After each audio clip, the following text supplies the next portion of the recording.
आपने हैशटैग सियासत को वक्त दिया। चौहान साहब ये फरमाइएगा, ये जो आप गए हैं इस्तेहकाम पाकिस्तान में एक नए विजन और मंशूर के साथ, और जो आपके साथ दीगर मुनहरिफ अरकान गए हैं पाकिस्तान तहरीक इंसाफ के, ये गए हैं, ये इत्तेफाक है या फिर कोई सलाह मशवरा है?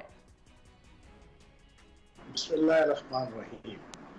पहला तो आप अपना ग्रामेटिकली जो है वो जुमला दुरुस्त कर लो कि मुनहरिफ नहीं, साबका अरकान आप कह सकते हैं। ठीक है, ये कोई नौजुबिल्लाह माअल्लाह कोई दीन नहीं है, कोई इस्लाम नहीं है कि जिससे कोई इनहराफ किया गया हो। हाँ, मुनहरिफ का वहां पर फार्मूला लग जाता है कि जब कोई सिटिंग एमएनए, एमपीए या सेनेटर जब वो अपनी पार्टी जिस टिकट से वो मुंतखब हुआ होता है, अगर वो छोड़ के दूसरे ग्रुप में बैठ जाए तो देन यू कैन से कि मुनहरिफ। अदरवाइज जो है ना, ये साबका का लफ्ज आप यूज कर सकते हैं।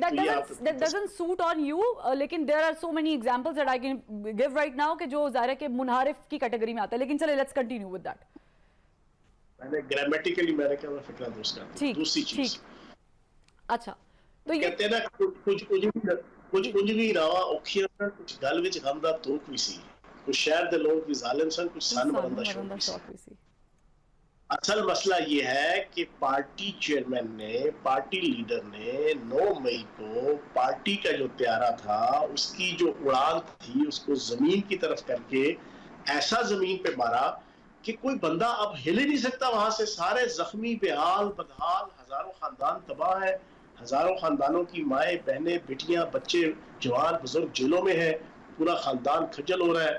पूरी जो पॉलिटिकल टीम थी वो सारे के सारे जनाब इंतहा दर्जे के ट्रीजन, हाई ट्रीजन किस्म के जनाब केसेस, जीएचक्यू के ऊपर हमला, आईएसआई के दफ्तर पे हमला, कोर कमांडर हाउस पे हमला, जनाब एयरबेस में हवाली पे हमला, फलां जगह पे हमला, वो ऐसे केसेस के अंदर जना उनको इन्वॉल्व कर दिया पार्टी चेयरमैन की पॉलिसीज की वजह से कि वो बंदा ना इधर का रहा ना वो उधर का रहा। लेकिन जो लोग पाकिस्तान की खिदमत करना चाहते थे, जिनको अल्लाह पाक ने सलाहियत दी है, जो 5 साल 10 साल से लेके 30-30 35-35 साल से एक मिनिस्टर की हैसियत से, एमएनए की हैसियत से, एमपीए की हैसियत से, सेनेटर की हैसियत से पाकिस्तान की खिदमत कर रहे थे, उन्होंने अपनी खिदमत को जारी और सारी रखने के लिए ये रास्ता तलाश किया कि एक ऐसी पार्टी बनाई जाए जहां पे टकराव की पॉलिसी ना हो, जहां पे नफरत की पॉलिसी ना हो, जहां पे दूसरी पॉलिटिकल पार्टी से भी टकराव ना हो, रियासती अदारों से भी टकराव ना हो, फौज से भी टकराव ना हो, अदलिया से भी टकराव ना हो और रियासत के साथ भी टकराव ना हो।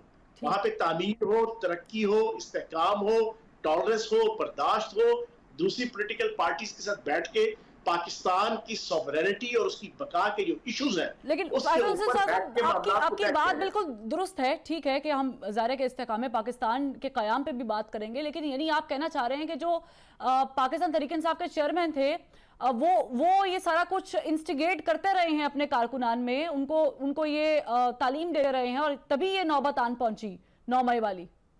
आप मुझे एक चीज बताएं कि 16 साल से हर किस्म की कुर्बानी, हर किस्म के पर्चे, हर किस्म की मार, हर किस्म की सियासी मुखालफों की जनाब चीरा दस्तियां, उनकी जबरदस्तियां, उनके जुल्म, उनके जबर बर्दाश्त किए। मैं अपनी अगर बात करूं, हमने पिछले 1.25 साल में 10 पर्चे, 2 हमले, आपकी जनाब 16 दिन जेल, हर किस्म की हवालात, मार धाड़, खानदान तबाह पिछले 16 सालों में जो ये कर सकते थे, तो भाई सियासी जंग अगर रहती और मुखालिफ हुकूमत के साथ अगर ये स्ट्रगल होती और वो अगर हमें थोड़ा सा प्रेशराइज करते या ज्यादा प्रेशराइज करते, जेलों में डालते, हर चीज किस्म बर्दाश्त हो सकती थी।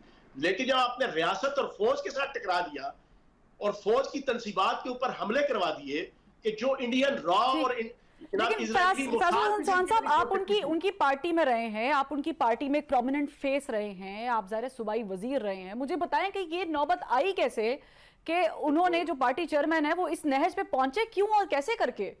पिछले 22 दिनों में ये रास लीला जना मैं 42वीं दफा आपको सुनाऊंगा। मैं 41 दफा सुना चुका हूँ टॉक शो में और 2 प्रेस कॉन्फ्रेंस में। सारी चीजें सारी दुनिया को पता है कि किस तरीके से इंतकाम की, गुस्से की और नफरत की सियासत वो गालिब आई पार्टी चेयरमैन के ऊपर। और आज देखना, आज उन्होंने बयान दिया है जी कि मेरी पीठ, मैंने किसी से गद्दारी नहीं की, मेरे साथ जनरल बाजवा ने गद्दारी की, मेरी पीठ पे छुरा घोंपा। आप मुझे एक चीज बताएं, पार्लिमानी सिस्टम है, पार्लिमानी जमहूरियत है, जब 176 अरकान ने इकट्ठे होके अदम एतमाद कर दी। जब अदम एतमाद हो गई तो इसके ऊपर बर्दाश्त कर लें। आप उसको एक सियासी तरीके से चलते, अल्लाह ने आपको एक इतनी शोहरत इज्जत दे दी, वो फैक्टर्स भी क्या थे वो भी किसी वक्त किसी और टाइम पे जो डिस्कस करेंगे कि वो कौन से इंडिजीनियस और एक्सीजिनियस फैक्टर थे कि जिन्होंने फरवरी के महीने में हम जमीन की गहराई में थे जिल्लत और रुसवाई की पार्टी, और फरवरी के महीने में आसमान तक पहुंच गई। तो आप उसको पीसफुली अच्छे तरीके से एक पॉलिटिकल मूव के साथ चलते। बिल्कुल ठीक कह रहे हैं ज़ाहिर है कि आप पार्टी में रहे हैं, you know more than us. मुझे ये बताएं कि इतनी अच्छी अच्छी बातें आप ज़ाहिर है कि आपने टीवी पर आकर कही हैं, खान साहब को मशवरे भी दिए हैं, ये मशवरे कभी खान साहब को आपने वैसे दिए हैं? अगर आपने दिए हैं तो फिर उनको ये उल्टी पट्टी कौन पढ़ा रहा था? मैंने आपको बताया कि मैंने जितनी मेरी रीच और मेरी रेंज थी, जितनी उन्होंने मुझे हैसियत और अहमियत दी हुई थी, मैंने उस पर पूरी कोशिश की कि इनको मैं समझाऊं कि फौज के साथ, ISI के साथ, रियासती इदारों के साथ, रियासत के साथ टकराव मत करें। आप अपनी सारी जिद्दोजहद पॉलिटिकल रखें, आप PDM के खिलाफ करें, आप हुकूमत के खिलाफ करें, लेकिन उसने नहीं समझा।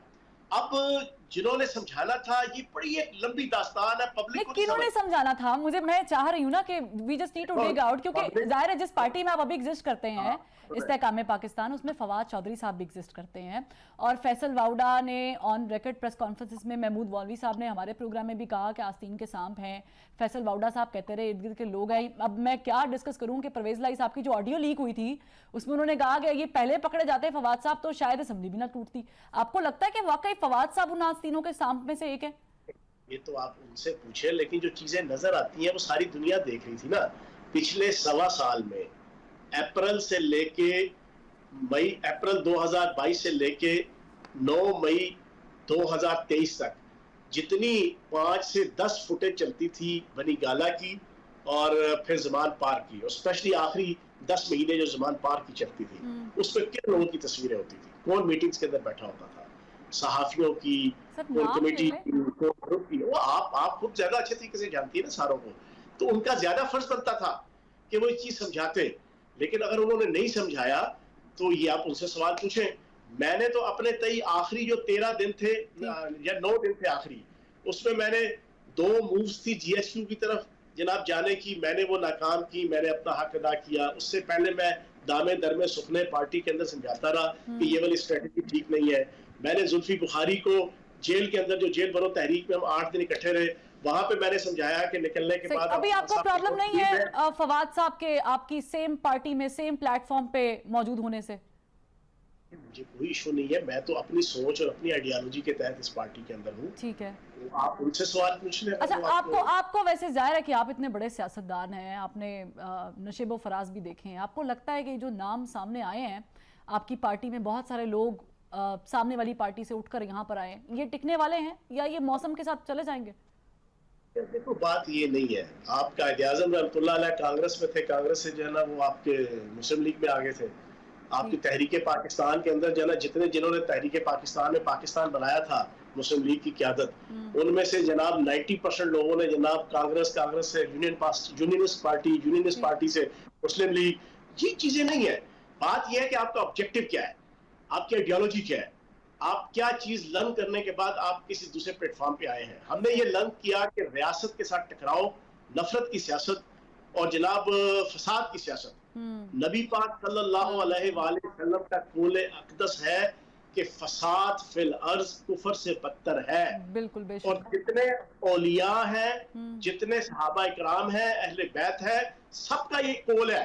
अच्छा सर, मुझे ये फरमाएं, राह रास्त पे, जी सर, राह रास्त पे लाने की भी बात है ना दीन में, आप भी जरा जी मेरी पूरी बात सुने। फसाद फिल अर्ज जो है वो कुफर से बदतर है। अब पिछले 1 साल से मुसलसल फसाद फिल अर्ज, मुसलसल फसाद फिल अर्ज, मुसलसल फसाद फिल अर्ज, और एंड में 9 मई का जो फसाद फिल अर्ज हुआ, उसने पाकिस्तान की बुनियादें हिला दी। तो हम लोगों ने ये सीखा कि हमने पाकिस्तान के अंदर फसाद फिल अर्ज नहीं करना। ठीक है, आपने इसलिए इस्तेकाम पाकिस्तान पार्टी चूज की है। ठीक है, मुझे फयाज साहब, मेरे 2 क्वेश्चन हैं क्विकली। एक तो मुझे चाहिए एक कमेंट आपका कि पार्टी में ज़ाहिर है कि जहांगीर तरीन साहब ने कहा कि और भी दीगर लोग शामिल होंगे, तो उसमें बुज़दार साहब का कोई चांस है? शाह महमूद कुरैशी साहब लिस्ट में है? देखिए बात ये है कि हर किस्म का पॉलिटिशियन आ सकता है। अच्छा, यानी चांसेस है उनके? सुने, हर पॉलिटिशियन का लीगल राइट है कि अगर वो MNA MPA किसी पार्टी टिकट से मुंतखब हुआ है तो फिर तो वो पाबंद है 5 साल के लिए उस पार्टी का। सही। अदरवाइज वो अगर नहीं इलेक्टेड है या वो आजाद है तो वो जिस मर्जी पार्टी में जाए। ठीक है, जहांगीर तरीन साहब लंदन में नवाज शरीफ साहब से मुलाकात करेंगे? देखिए, जहांगीर तरीन साहब आसिफ जरदारी साहब से भी मुलाकात करेंगे, मौलाना फजल रहमान साहब से भी करेंगे, MQM से भी करेंगे, ठीक है, नवाज शरीफ साहब से भी कर लेंगे। हम तो भाई जी, हम तो PTI नहीं है कि हम ये तय कर लें कि हमने किसी के साथ बैठना ही नहीं है। तो आप पंजाब में किसके साथ इल्हाक करने जा रहे हैं? पीपल्स पार्टी या नून लीग के साथ चांसेस है? इमैच्योर और वक्त से पहले की बातें हैं।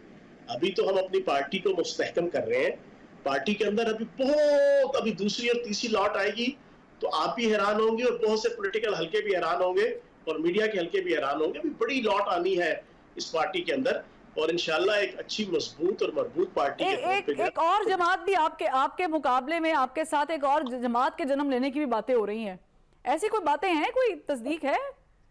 कौन सी जमात? सर वो जरूरी तो नहीं कि एक ही किंग्स पार्टी हो, 2 किंग्स पार्टी भी तो हो सकती है। आप बताइए ना कौन सी? नहीं, परवेज खटक साहब एक्टिव हैं, जाहिर है कि ये भी कहा जा रहा है कि शायद वहां से भी कुछ हवा चले। देखिए, परवेज खटक साहब माशाल्लाह बड़े समझदार और बड़े पुराने पॉलिटिशियन हैं, अच्छी पोस्टों पे रहे हैं, उन्हें तजर्बा है। मुझे उम्मीद है कि इंशाल्लाह वो इस्तेहकाम पाकिस्तान पार्टी में आएंगे। अच्छा, यानी उम्मीद के साथ चांसेस भी होते हैं ना? चांसेस हैं यानी? मुझे उम्मीद है असद कैसर साहब भी आएंगे, असद उमर साहब भी आएंगे, सब दोस्त आएंगे। अच्छा, चले मुझे फैजुल हसन चौहान साहब ये बात बता दें कि इलेक्शन की बातें हो रही हैं और अगर अक्टूबर में इलेक्शन होते हैं तो इस्तेहकाम पाकिस्तान कहाँ खड़ी है, किस जमात के साथ खड़ी है? तो भाई, हम तो सबसे पहली बात यह है कि अपने आप को अगले 2-3 महीनों में ऑर्गेनाइज करेंगे और फिर उसके बाद जो हालात वाक़यात होंगे पूरे सिंध में, हैदराबाद, सिंध में, KPK में, पंजाब में हम भरपूर तरीके से इलेक्शन के कंटेस्ट करेंगे। सबसे पहले तो हम अपनी पूरी तंजीम और अपना मैनिफेस्टो। जहांगीर तरीन साहब नाअहली से निकल आएंगे तब तक?